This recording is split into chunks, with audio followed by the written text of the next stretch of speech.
Shalom, Assalamualaikum, Om Swastiastu, Salam Kebajikan. Saya Yesaya Hafid Berlian Laleb, mahasiswa Institut Agama Kristen Negeri Kupang, jurusan 4, semester 6. Dalam kesempatan kali ini saya akan mereview materi yang telah saya terima, yaitu materi Bak Masyarakat Majemuk dalam tugas ujian tengah semester. Dimulai dari materi yang pertama, yaitu pengertian masyarakat majemuk. Definisi masyarakat majemuk ialah suatu keseluruhan kompleks hubungan manusia yang luas sifatnya. Keseluruhan yang kompleks sendiri berarti bahwa keseluruhan itu terdiri atas bagian-bagian yang membentuk suatu kesatuan. Menurut Linton, masyarakat adalah sekelompok manusia yang telah cukup lama hidup dan bekerja sama sehingga mereka dapat mengorganisasikan diri dan berpikir tentang dirinya sebagai satu kesatuan sosial dengan batas-batas tertentu. Dari selanjutnya yaitu ciri masyarakat majemuk. Menurut Pierre L. van den Berg menyebutkan beberapa karakteristik atau sifat dasar dari suatu masyarakat majemuk. Yang pertama, terjadinya segmentasi ke dalam bentuk kelompok-kelompok yang seringkali memiliki sub-kebudayaan yang berbeda satu sama lain. Yang kedua, memiliki struktur sosial yang terbagi-bagi dalam lembaga-lembaga yang bersifat non-komplementer, memiliki struktur sosial yang terbagi-bagi ke dalam lembaga-lembaga yang bersifat non-komplementer. Yang ketiga, kurang mengembangkan konsensus di antara kelompok yang satu dengan kelompok yang lain. Dan yang keempat, adanya dominasi politik oleh suatu kelompok atas kelompok-kelompok yang lain. Individu dan masyarakat, serta dimensi sosialita, toleransi sosial, agama, dan etika sosial.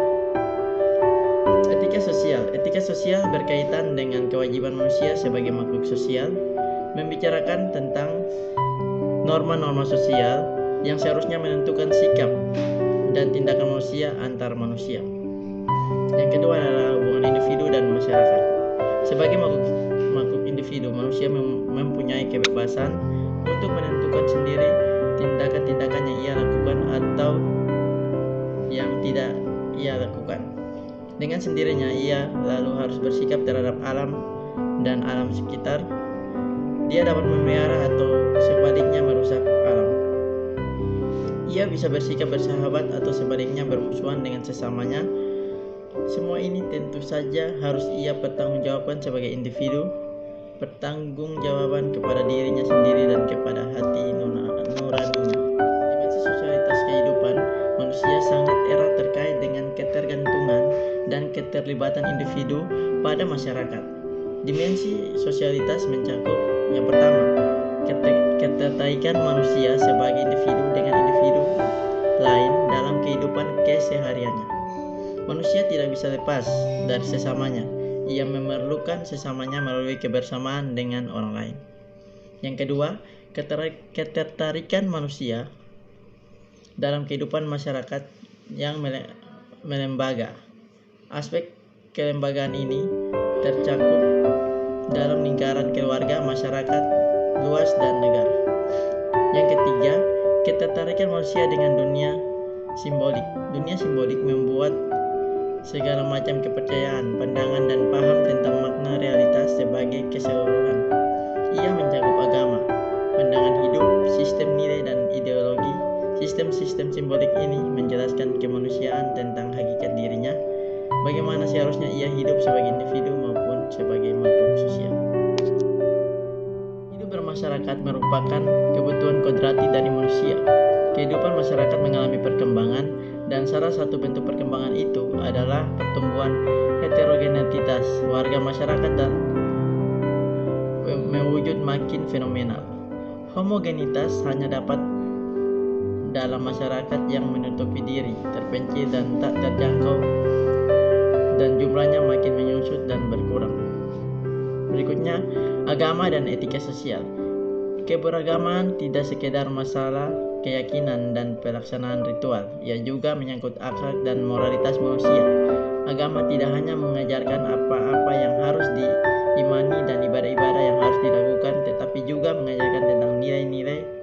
ajaran-ajaran tentang bagaimana seharusnya manusia menjalankan kehidupan di dunia ini yang harus dihayati, dan norma-norma atau aturan atau kaidah yang berfungsi sebagai petunjuk pedoman hidup yang berasal dari Tuhan yang disampaikan melalui utusannya yang berisi perintah, larangan, dan anjuran-anjuran yang harus dipatuhi dalam kehidupan manusia, baik sebagai makhluk individu maupun sebagai makhluk sosial.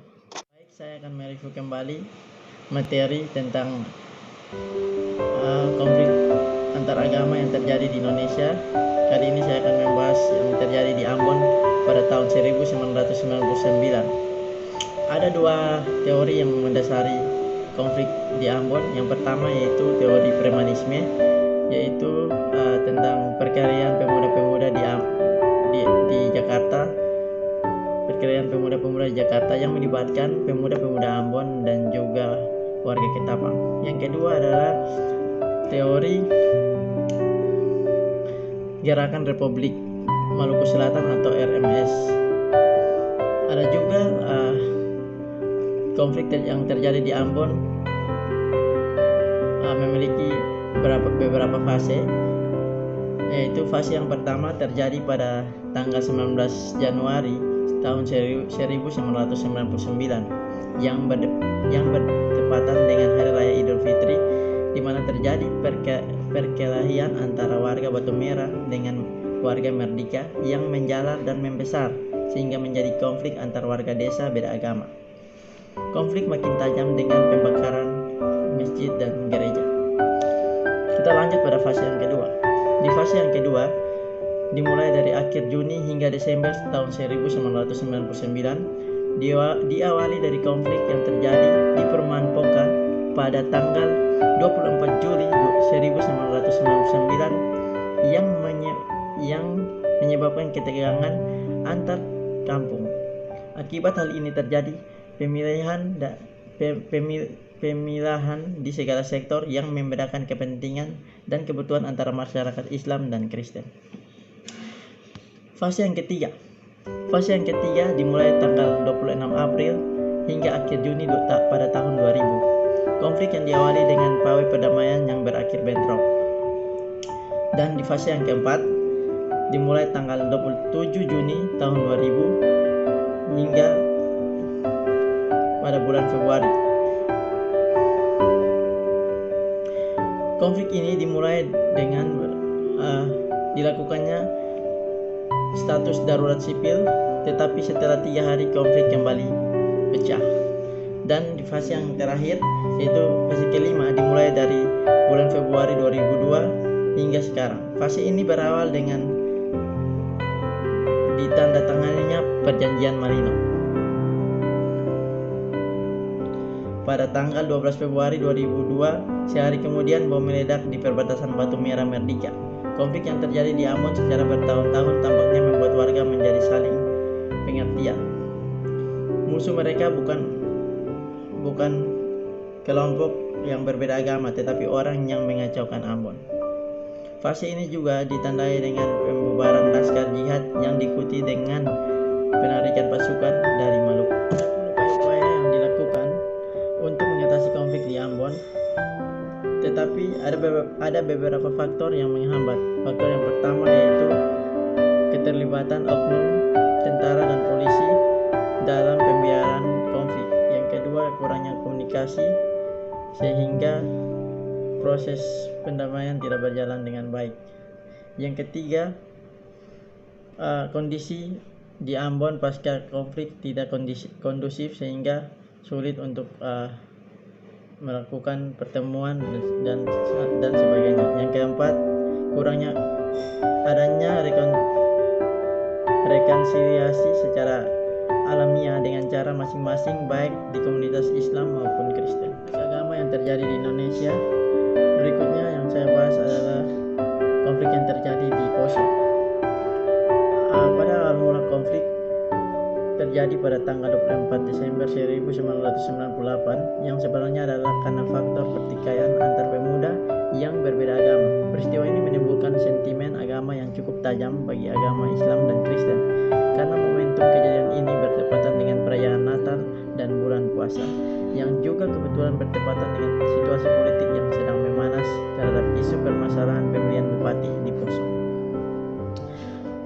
dalam kasus atau konflik di Poso ada juga beberapa fase seperti yang terjadi di Ambon. Saya akan mengurutkannya satu persatu. Fase yang pertama terjadi pada tanggal 24 Desember 1998 yang saya sebutkan tadi. Fase yang kedua adalah berlangsung pada bulan April pada tahun 2000. Fenomenanya sungguh erat dengan masa politik karena bertepatan dengan pemilihan jabatan Bupati Poso dan adanya isu tuntutan pembagian jatah kekuasaan atas elit kelompok Kristen dengan kelompok Islam. Pada jalannya konflik yang ketiga pada bulan Mei pada tahun 2000 sampai 2001, Desember 2001. Fenomena konflik telah mengarah pada perang saudara yang membuat konflik terjadi berlarut-larut dan berkepanjangan.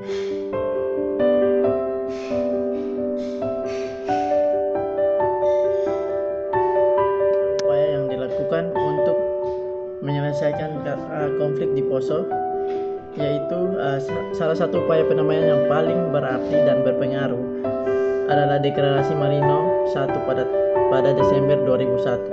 Upaya damai ini bermula dari inisiatif Pendeta A.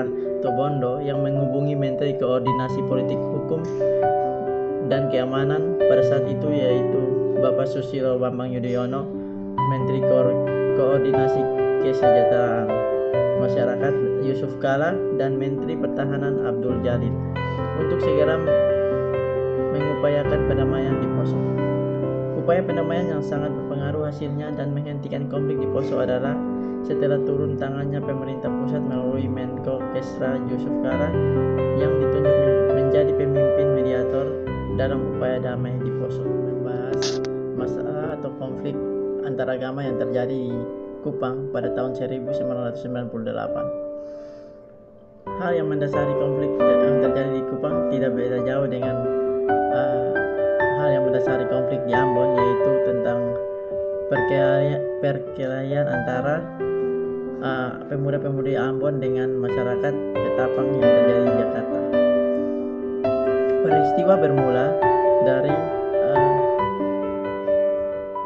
pawai yang diadakan atau acara perkabungan yang dilakukan oleh pemuda-pemudi di Kupang. Mereka memblokade jalan dan memasang poster dan memikul salib berukuran besar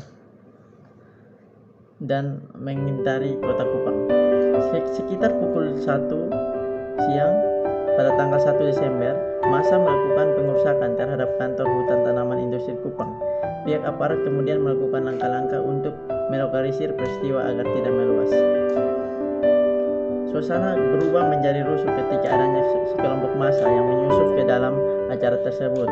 Setelah memicu massa melakukan aksi pelemparan rumah ibadah atau masjid dan merusak terhadap beberapa rumah serta kantor, dan mereka juga melakukan kerusakan lainnya. Konflik agama yang terjadi di Kupang memang terjadi hanya satu hari saja atau satu tahap saja, tidak seperti di Ambon atau di Poso. Tetapi kerusakan yang terjadi akibat konflik tersebut dirasakan oleh satu pihak, yaitu dari pihak Muslim, di mana ada menimbulkan 9 masjid rusak, 44 rumah tinggal rusak, dan 45 kios atau toko dan 30 rumah makan dan 3 gedung sekolah rusak. Kerusuhan tersebut dapat terselesaikan dengan adanya peran tokoh agama dalam meredam dan mencegah meluasnya kerusuhan. Dari materi yang sudah kami terima, baik dari seluruh kelompok, dari kelompok 1 sampai kelompok 3, tentang kerusuhan antaragama di 3 tempat yang berbeda, yaitu Ambon, Poso, dan di Kupang. Yang sangat disayangkan yang terjadi di Kupang tidak saja hanya pengerusakan, tetapi aksi pencurian juga yang dilakukan terhadap toko-toko Bugis yang ada, dan itu sangat disayangkan. Kita pelajari dari konflik baik di Ambon, Poso, dan di Kupang terutama di Kupang, yaitu toleransi sebagai landasan hidup bermasyarakat. Kerukunan hidup merupakan dambaan setiap masyarakat dan merupakan harapan setiap agama. Tetapi hal ini tidak selamanya akan terjadi oleh karena dalam masyarakat itu sendiri terdapat potensi konflik. Kemajemukan masyarakat adalah salah satu faktor. Kemajemukan yang merupakan realitas sosial dalam masyarakat NTT perlu dikemas dengan baik oleh semua pihak agar konflik yang ada dapat terakomodir sebelum berkembang menjadi permusuhan. Orang-orang bijak berkata, sejarah adalah guru yang baik. Sejarah atau peristiwa masa lalu perlu dijadikan rujukan untuk menata masa depan. Peristiwa kerusuhan yang terjadi pada tanggal 30 November 1998 di Kota Kupang telah menimbulkan kegiatan yang besar atau kerugian yang besar baik dari segi material maupun dari segi psikologis. Banyak pelajaran yang dapat diambil oleh masyarakat Kota Kupang, khususnya dalam masyarakat NTT pada umumnya. Dan peristiwa ini, upaya-upaya pemerintah baik di tingkat pusat maupun daerah dalam meningkatkan taraf hidup masyarakat sudah memperlihatkan keberhasilan. Meskipun belum memenuhi harapan semua pihak karena berbagai kendala, terjadinya perbaikan kehidupan masyarakat merupakan satu-satu elemen konflik dapat teratasi. Jadi masalah atau konflik agama yang terjadi di Kupang adalah suatu kesalahpahaman dan berkat toleransi dan kerukunan hidup bermasyarakat yang dapat menghargai satu sama lain, akhirnya konflik di Kupang tidak pernah terjadi sampai sekarang.